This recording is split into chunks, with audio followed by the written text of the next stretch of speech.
নমস্কাৰ বন্ধুসকল, মই হিৰেন।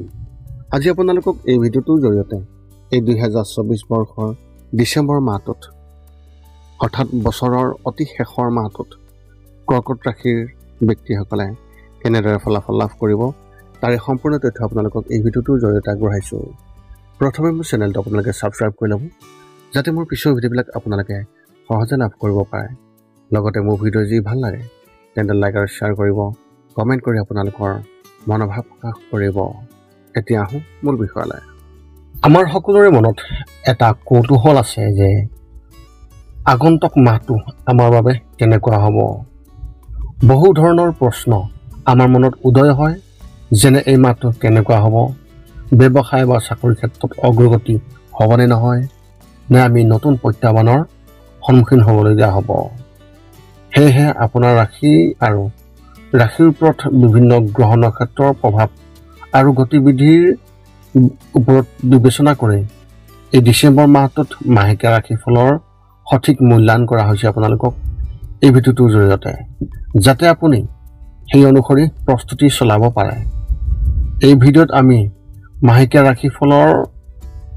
ৰাশিফল কেনেকুৱা হ'ব সেই বিষয়ে উল্লেখ কৰিছোঁ।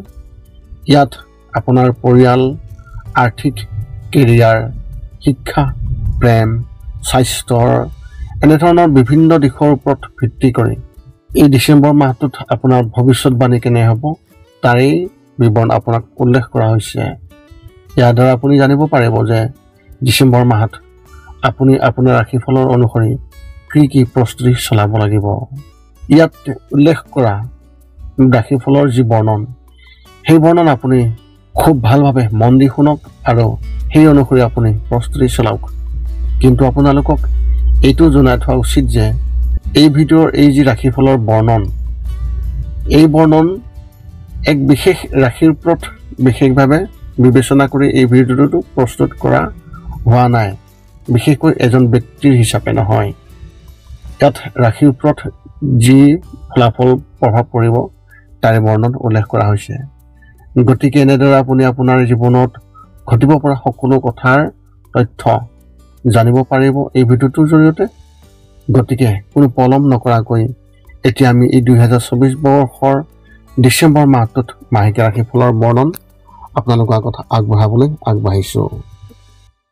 পাৰিবাৰিক জীৱনৰ ক্ষেত্ৰত এনেধৰণৰ এই মাহত আপোনাৰ পৰিয়ালে যিকোনো দুৰ্ঘটনাৰ সন্মুখীন হ'বলগীয়া হ'ব পাৰে, যাতে সকলোৰে মনত আশংকাযুক্ত হৈ নাথাকে তাৰ প্ৰতি আপোনালোকে গুৰুত্ব দিয়ক আৰু আপোনালোকে অতি সাৱধানে এই সময়কণ কটাবলৈ চেষ্টা কৰক। এইটো সমাধান কৰাত আপুনি অসহায় অনুভৱ কৰিব।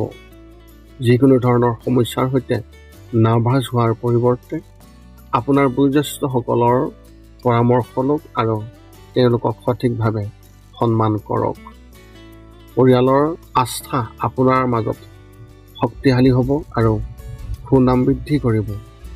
আপোনাৰ সন্তানেও আপোনাক সন্মান কৰিব আৰু আপোনাৰ দ্বাৰা দিয়া যিকোনো কামৰ সম্পূৰ্ণৰূপে সম্পূৰ্ণ হ'ব। ব্যৱসায় আৰু চাকৰিৰ ক্ষেত্ৰত এনেধৰণৰ ব্যৱসায়ৰ ক্ষেত্ৰত শত্ৰুক প্ৰত্যাহ্বান জনোৱা হ'ব, যিয়ে আপোনাক মানসিক চাপত ৰাখিব পাৰে। এই সময়ছোৱাত ভৱিষ্যতে ক্ষতিৰ সৃষ্টি কৰা কোনো বস্তু ল'ব নালাগে। ৰাজনীতিৰ ক্ষেত্ৰত কাম কৰা ব্যক্তিসকলে নিজৰ বাবে নতুন সুযোগ বিচাৰিব, কিন্তু শেষত হতাশ হ'ব। চাকৰি কৰা ব্যক্তিসকলে নতুন ক্ষেত্ৰৰ পৰা সুযোগ পাব, যিয়ে তেওঁলোকৰ ভৱিষ্যত উজ্জ্বল কৰি তোলাত অৰিহণা যোগাব। কোনো সিদ্ধান্ত ল'বলৈ আৰু শান্ত মন এটাৰে কোনো সিদ্ধান্ত ল'বলৈ খৰখেদা নকৰিব। শিক্ষা আৰু কেৰিয়াৰ ক্ষেত্ৰত এনেধৰণৰ আপোনাৰ মাক দেউতাকে আপোনাৰ পঢ়া শুনাৰ বিষয়ে শংকিত হ'ব পাৰে। লগতে বন্ধুসকলে আপোনাক বিভ্ৰান্ত কৰিবলৈ চেষ্টা কৰিব পাৰে। কলেজত পঢ়ি থকা ছাত্ৰ ছাত্ৰীসকলৰ কোনো অঞ্চলত কাম কৰাৰ সুযোগ পাব পাৰে, কিন্তু অৱহেলাৰ বাবে ই আপোনাৰ হাতৰ পৰা ওলাই যাব পাৰে। প্ৰতিযোগিতামূলক পৰীক্ষাৰ বাবে প্ৰস্তুতি চলোৱা ছাত্ৰ ছাত্ৰীসকল বা ব্যক্তিসকলে এই মাহত সফলতা লাভ কৰিব।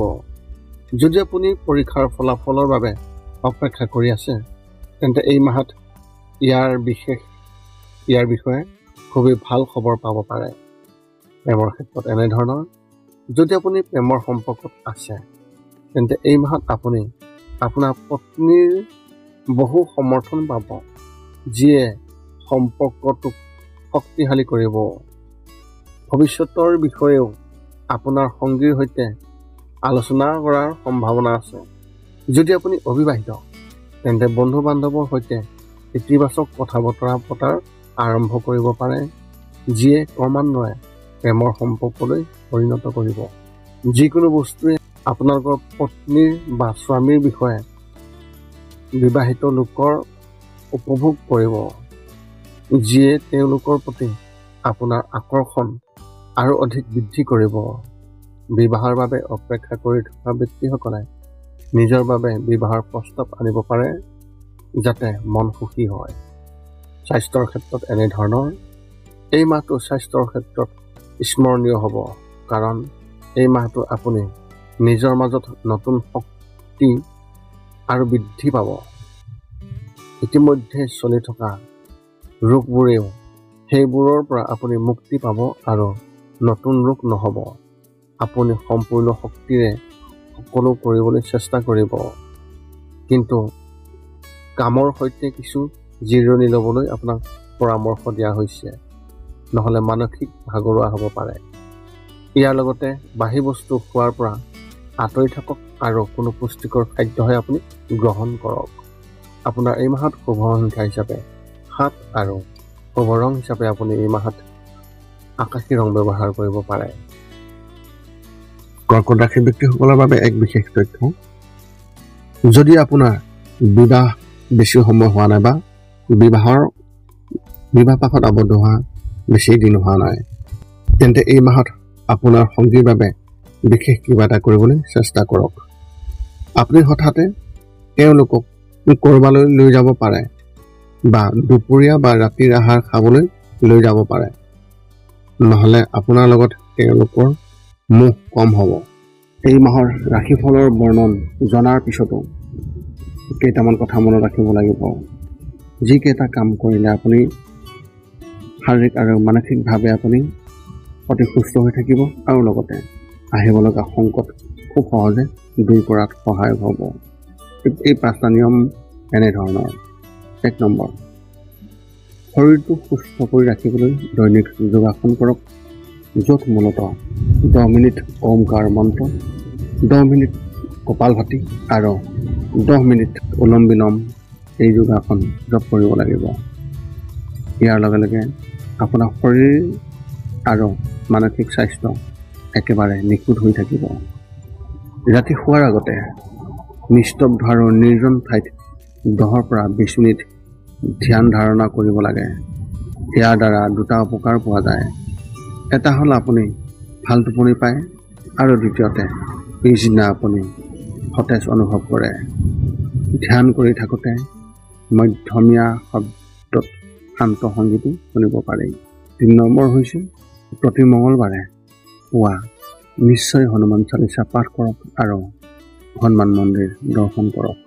ইয়াৰ দ্বাৰা আপোনাৰ আৰু আপোনাৰ পৰিয়ালৰ যিকোনো ধৰণৰ সংকট দূৰ হ'ব আৰু সদায় সুখ আৰু শান্তি থাকিব। 4 নম্বৰ হৈছে, প্ৰতিদিনে ঘৰৰ বাহিৰত গৰু আৰু কুকুৰক নিশ্চয়কৈ আহাৰ খুৱাওক। লগতে চৰাই আদিৰ বাবেও খাদ্য বা পানীৰ ঘৰৰ ছালৰ ওপৰত ৰাখিবলৈ চেষ্টা কৰক। এই পৃথিৱীখন যিমান আমাৰ সিমানেই সিহঁতৰো। নিতৌ ইহঁতক খুৱাই আমি গুণ পাওঁ আৰু গ্ৰহবোৰৰ কুপ্ৰভাৱ দূৰ হয়। মাজে মাজে চৌপাশৰ দুখীয়াসকলক উপযুক্তভাৱে সহায় কৰক আৰু ভোকাতুৰক আপুনি খুৱাবলৈ চেষ্টা কৰক। এই আছিল কৰ্কট ৰাশিৰ ব্যক্তিসকলৰ এই 2024 বৰ্ষৰ ডিচেম্বৰ মাহটোত লাভ কৰিবলগীয়া সম্পূৰ্ণ ৰাশিফলৰ বৰ্ণন।